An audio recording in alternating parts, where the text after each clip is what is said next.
36 hours really has been a game changer in all of this. The winds have died down a little bit. The humidity has been up. Yesterday we got a pretty good soaker over this area, but also there have been now hundreds of firefighters working on the lines, grinding it out on the ground, building more containment with every passing hour, and that has been critical.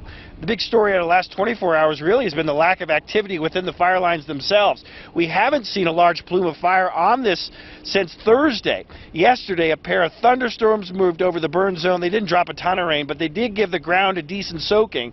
That's key because it can at least slow the ground movement of this fire.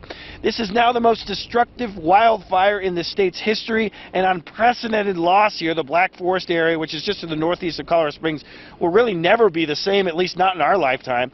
And while the news out of the last 24 hours has been encouraging on the issue of containment, the incident commander also acknowledges this weekend is not the time to be complacent.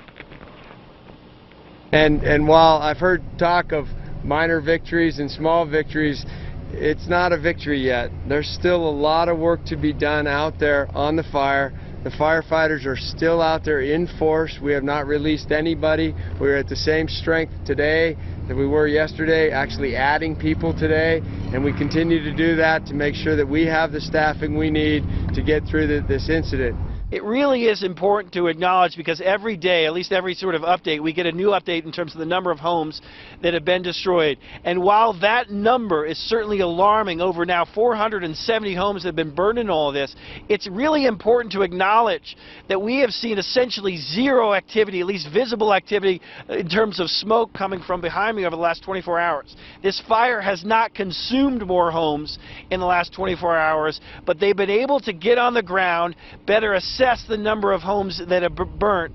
Will and Corey, you know that this is a very large area we're talking about, and it's taken some time to get people on the ground to take a look, to do that assessment, and that's why you're seeing that number grow at a rather alarming pace.